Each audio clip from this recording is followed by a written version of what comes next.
gente não precisa falar, não precisa fazer algo. A gente só quer só adorar Ele, bendizer o nome dEle, chamar Ele de santo. Porque não existe ninguém ou nada que nos separará do amor dEle. Amém? Quantos trouxe sua Bíblia?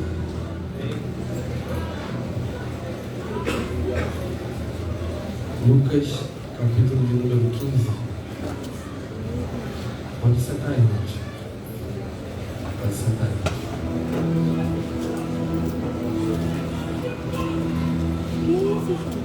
Lucas, capítulo de número 15.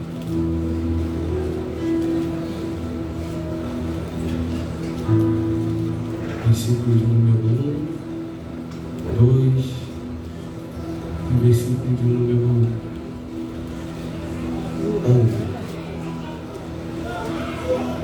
Esse texto falou muito comigo esse mês. O Senhor palestrou muito comigo esse mês sobre paternidade. E eu quero transmitir isso nessa noite na sua vida. Amém? Fique ligado, porque tudo que essa palavra vir na sua vida vai querer te fazer te distrair agora. É verdade. Fica ligado. É verdade. Não deixa que as distrações ela atrapalhem o que o Pai quer ministrar ao seu coração. Aleluia! Amém? Lucas, capítulo de número 15, versículo de número 1, 2 e 11. Obrigada. O Senhor falou muito comigo sobre paternidade e ao Senhor ministrar isso ao meu coração, o Senhor ele falou que é isso que Ele espera de uma igreja paterna, uma igreja que seja madura em paternidade. E eu cheguei muito nesse texto de Lucas no capítulo número 15. Eu quero compartilhar o seu coração. Vamos ler o versículo de número 15, versículo de número 1. Lucas, capítulo 15, versículo 1. Aproximavam-se de Jesus todos os publicanos e pecadores para o ouvir, e murmuravam os fariseus e os escribas, dizendo: Este recebe pecadores e come com eles. Versículo de número 3. Então lhe propôs Jesus esta parábola: Qual dentre vós é o homem que, possuindo 100 ovelhas e perdendo uma delas, não deixa no deserto as 99 e vai em busca da que se perdeu, até encontrá-la? Versículo de número 11. Continuou: certo homem tinha 2 filhos. O mais moço dele disse ao pai: Dai-me a parte do bem que me cabe. E ele lhe repartiu os haveres. Apenas até aqui. Eu estava lendo esse texto e algo me chamou muita atenção no versículo de número 1. É que é muito difícil você ver na Bíblia onde um relata onde que vai estar os publicanos, pecadores, fariseus, escribas, Jesus e os discípulos. É muito difícil de você ver na Bíblia todo o povo de uma classe reunido em um só lugar. Verdade, Jesus. E isso já me chamou a atenção nesse contexto, nesse texto. Por quê? Porque Jesus vai começar a falar em parábola. E essa parábola era um destino que o Senhor tinha para os discípulos. A parábola, ela tem um duplo sentido. Trazer algo figurativo, mas para um destino, para um propósito. Então Jesus, ele falava muito em parábolas. Só que o que me indagou nesse texto foi que estavam todos os tipos de classe ali. Todos. Estavam o doutor da lei, estava o cara que errava muito, tinha um cara que conhecia a lei, porém não se arrependia. E ali Jesus vai começar a trazer uma parábola para todas aquelas pessoas. E essa parábola era para poder trazer um entendimento para os discípulos. Ei, não importa qual classe social seja, eu quero que você seja uma igreja paterna nos discípulos. Então aqui, nessa parábola, vai mostrar 3 tipos de igreja. Uma igreja paterna, uma igreja que não se arrepende e uma igreja imatura. Isso me chamou muita atenção nesse texto. Por quê? Porque Jesus está querendo mostrar para os discípulos que vai chegar um tempo aonde que vai ter pessoas que não vão se arrepender e vão conhecer a palavra. E eu te pergunto, isso não tem acontecido nos dias de hoje? Pessoas que conhecem a palavra, mas que não se arrependem. Então por isso que Jesus, ele começa falando a primeira parábola da ovelha perdida. Essa parábola e essa palavra direcionada para os discípulos, a parábola da ovelha perdida, é para poder mostrar aos discípulos que quando os escribas e os fariseus eles se arrepender, eles também vão ter a misericórdia do Pai. E olha que ele fala: qual dentre vós, homem, que possuindo 100 ovelhas e perdendo uma delas, não deixa no deserto as 99 e vai em busca da que se perdeu até encontrá-la? Aqui o Senhor está falando para os discípulos: ei, ainda há oportunidade para eles se eles se arrependerem. Eu creio, Jesus, eu creio. Ei, ainda há uma oportunidade de eles se arrependerem. Então, a primeira parábola é para poder mostrar e ajustar os discípulos para o destino profético de uma igreja paterna. Uma igreja que acolhe, uma igreja que abraça, uma igreja que traz uma direção, uma igreja que traz um guia, uma igreja, sabe o quê? Que modela o caráter de Cristo. Então, a primeira parábola é direcionada para os discípulos. E o que me chama a atenção é quando o Senhor vai falar a parábola da dracma perdida. Que ele pega e ele fala que a dracma ela se perdeu dentro de casa. A dracma era algo de valor. Era algo de valor.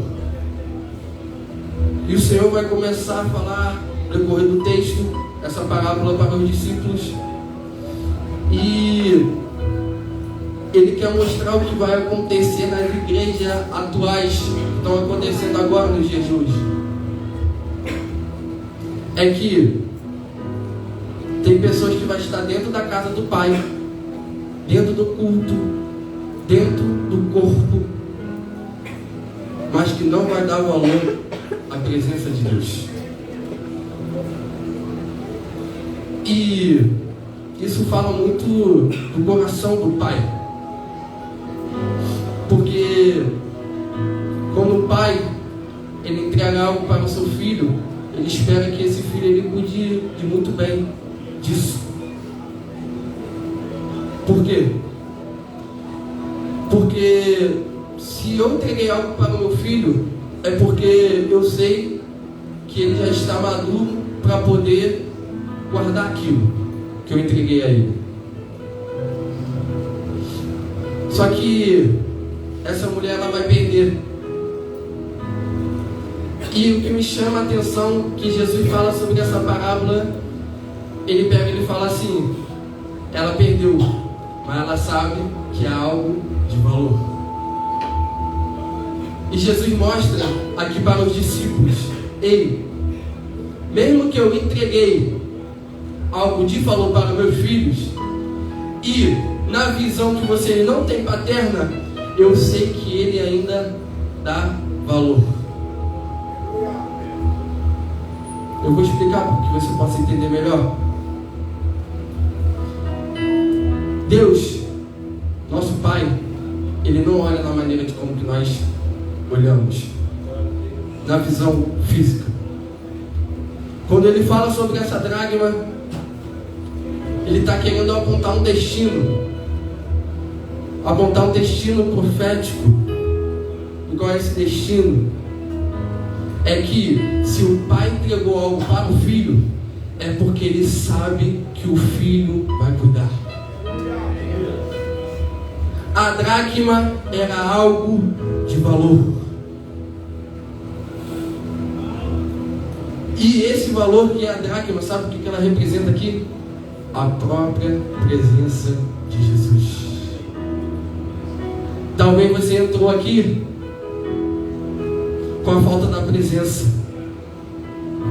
E você falou: pai, eu não sou digno mais dessa presença. Mas se o pai ele confiou essa presença a você, que é algo de valor, ele está falando: ei filho, eu sei que você está maduro para poder receber essa presença. Porque mesmo que você não esteja maduro para poder administrar ela agora, eu sei que você vai estar maduro. Sabe para quê? Para poder buscar ela novamente. Então Jesus estava querendo mostrar para os próprios discípulos o quê? Ei, vai ter igreja, vai ter momentos, vai ter pessoas que vocês não podem fazer um julgamento, mas que você seja a luz para que ela possa achar a presença de novo. E agora, aqui mexeu mais comigo, é sobre o filho pródigo. O filho pródigo, ele mexeu muito comigo. Por quê? O filho, nessa história, nesse contexto, vai falar que o pai é dono de uma fazenda. E nesse que o pai, ele é o dono de uma fazenda, tem a fazer e a fazer na fazenda. É o quê? Cortar o capim, alimentar os bois, alimentar as vacas. Só que o filho mais novo, ele não gosta de fazer isso. Ele não gosta de assumir a responsabilidade. E nisso que ele não gosta de assumir essa responsabilidade, ele pega e ele vai falar para o pai: pai, eu quero viver da maneira que eu bem entender. E quantas das vezes a gente está dentro de casa, a nossa mãe fala: filho, dá essa barriguinha aqui para mim, por favor. Aí tu pega e você fala: não vou varrer não. Bate o pé, não varre. Ou até o pai chega para você e fala assim: filho, vai lá comprar pão. Aí você tá lá deitado na cama. Aí tá bom, o pai pega e fala para você: filho, arruma sua cama. Aí você não arruma sua cama. Sabe o que é isso? Eu não estou deixando ser moldado pela paternidade. E esse filho, ele pega e fala assim: pai, me dá parte dos bens que me cabem. Ele está pegando e está falando assim: pai, eu quero viver da minha maneira e eu não quero submeter sobre o seu governo. Eu não quero me submeter à autoridade que você tem sobre a minha vida. Eu quero viver da maneira que eu bem entender. Então o filho pródigo, ele pega, ele fala: pai, me dá a parte da herança. Ele pega o pai, ele olha para o filho, ele não nega. E é isso que me impacta nesse texto. Porque o pai, ele reconhece quando o filho está imaturo e quando o filho está pronto para poder receber. Mesmo assim, o pai, ele pega e ele divide a herança com os dois filhos, o filho mais velho e o filho mais novo. E nisso, ele dá para o filho mais novo. O filho mais novo pega e fala assim: eu não quero essa responsabilidade, então eu vou viver da maneira que eu bem entender. Mas entenda uma coisa: tudo fora da paternidade traz consequências geracionais. Tudo fora da paternidade traz consequências geracionais. Sair antes de conhecer a paternidade cria um filho rebelde. Mas ainda há esperança para o filho rebelde. Aleluia, Jesus! Então, o filho mais novo pega, sai da casa do seu pai e vive da sua maneira. Gasta todos aqueles bens, tudo aquilo que recebeu, ele gasta. E agora ele vai ter que começar a trabalhar. Porém, ele ainda não estava com a estrutura para poder trabalhar ou enfrentar as dificuldades da vida. Por quê? Não conheceu a paternidade. Então, ele enfrenta essas dificuldades fora da casa do pai. E nisso, quando ele enfrenta essa dificuldade, ele chega em um certo estado. Que estado é esse, Lucas? De eu tenho que reconhecer o meu erro. Eu tenho que reconhecer quando eu erro, quando eu peco, quando eu preciso voltar para o caminho do Pai. Então, filho, ali, quando vem uma certa crise naquela cidade, ele pega e fala: agora eu vou ter que trabalhar. Eu fico imaginando o filho pensando ali e falando: poxa, na casa do meu pai eu tinha tudo, só que agora eu vou ter que trabalhar. É a realidade. Então ele pega, ele começa a trabalhar. E nisso que ele começa a trabalhar, ele vai ver ele passando por certas dificuldades, necessidade, que ele chega num estado e ele pega e ele fala assim: cara, na casa do meu pai, os servos do meu pai comem muito bem, e eu aqui estou passando fome, estou querendo comer a comida que os porcos estão comendo. Só que ele entra num estado aonde que ele reconhece que ele errou, ele reconhece que pecou, ele reconhece que saiu antes do tempo. Só que, preste bem atenção, ele reconhece, só que ele toma uma atitude. Confessar é diferente que se arrepender. Confessar, vou te explicar: pai, pequei, me perdoa. Isso é confessar. O que é arrepender? Pai, pequei e errei, eu escolho o outro caminho. Isso é se arrepender. Então o filho mais novo, ele pega, ele fala assim: ei, eu vou voltar na casa do meu pai.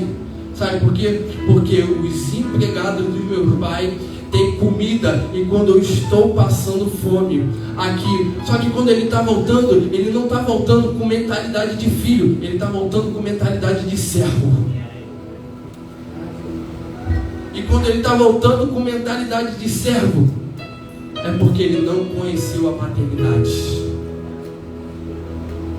E quantas das vezes a gente chega aos pés de Deus com mentalidade de servo, e nós esquecemos que somos filhos dele. Só que olha que não impacta, é que quando ele está voltando para a casa do pai, quando ele volta no meio do caminho, o pai o avista de longe. O pai, ele avista o filho de longe. E quando ele vê o filho, sabe o que ele faz? Ele não fica sentado, ele não fica esperando o filho vir até a casa dele, mas ele vai até atrás do filho.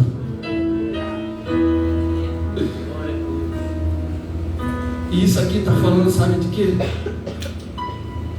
Das pessoas que ainda querem se arrepender e voltar ao coração do Pai. Quando você se arrepende e você escolhe um caminho de trajetória de vida para a paternidade, o Pai, ele vai de encontro com você. Porque o nosso Pai, ele não é um Pai que só fala, que ele só consola, não, mas é um Pai que toca, um Pai que abraça. E o pai, quando ele vê aquele filho naquela crise, algo mexe comigo. Por quê? Porque quando ele vê que o filho está todo imundo, todo sujo, mesmo assim ele o abraça. Ele não está se importando com o estado que ele está agora. Ele sabe que o filho vai voltar a ser filho, porque ele nunca deixou de ser filho. Então o pai o abraça. E o que mexeu comigo é que o pai, ele poderia exortar, o pai poderia pegar e falar assim: ei, você não era para ter saído antes do tempo. Não, ele não faz isso. Porque a alegria do pai é ver o filho se arrepender. Porque ele sabe que assim ele alcançou o coração de Deus, ele acessou o coração de Deus. E nessa noite o Senhor quer que a gente acesse ao coração dele. Mas para que a gente possa acessar o coração dele, primeiro há de vir um arrependimento genuíno, um arrependimento interno, onde vira a chave para que a paternidade venha sobre a minha vida. E a psicologia, ela vai falar que eu achava que até era algo errado, mas depois que eu fui estudando, eu percebi que a gente tem uma visão errada sobre o acolhimento da mãe e o acolhimento do pai quando a criança ela nasce. Quando uma criança recém-nascida ela nasce, ao primeiro ela ir ao colo, é o colo da mãe. E quando ela vai ao colo da mãe, aquilo ali, sabe o que gera? Segurança. E as pessoas falam que a criança ela só tem segurança no braço do pai, mas não é. Toda criança recém-nascida, ela tem o contato primeiro com a mãe, para poder se sentir segura. Aí eu fui pesquisar. Por que um pai é tão importante quando a criança ela nasce de novo? E eu fui pesquisar, e eu pesquisando, a psicologia diz que quando uma criança recém-nascida ela tem um contato com o pai, ela cria uma imagem paterna. Então esse filho, quando ele está voltando, ele está renascendo de novo. Ou seja, o arrependimento faz você renascer de novo, para que você enxergue a imagem paterna de Deus. Então quando o pai ele vê o filho naquele estado, ele pega e fala assim: ei, o meu filho, ele não perdeu a identidade dele. Agora é a oportunidade de eu pegar e criar a imagem paterna que faltou dele antes dele sair.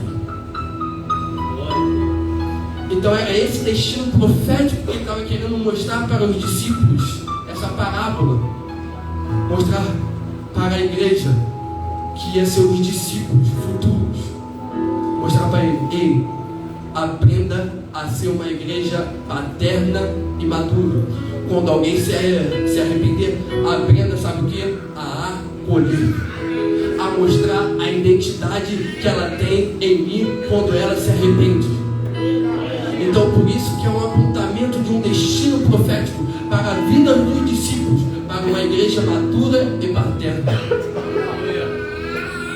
Então era por isso que o Senhor estava falando sobre essa parábola para os discípulos, para poder gerar no coração dele a paternidade, de quando algum pecador se arrepender, saber o acolher. E nisso, agora o pai tem que gerar a identidade no filho de novo. E quando o pai ele vai gerar essa identidade de novo para o filho, ele pega e está falando assim: filho, eu vou te dar novos vestimentos. Aí o pai começa a falar: ei filho, eu tenho uma nova roupa, eu tenho um novo anel para você. Aleluia, Jesus. Eu tenho uma nova sandália para você. Glória. A sandália naquele tempo, a pessoa quando ela estava descalça, ela representava um sinal de servo. Então o Senhor já estava querendo falar para o filho: ei filho, você não é servo, você é filho.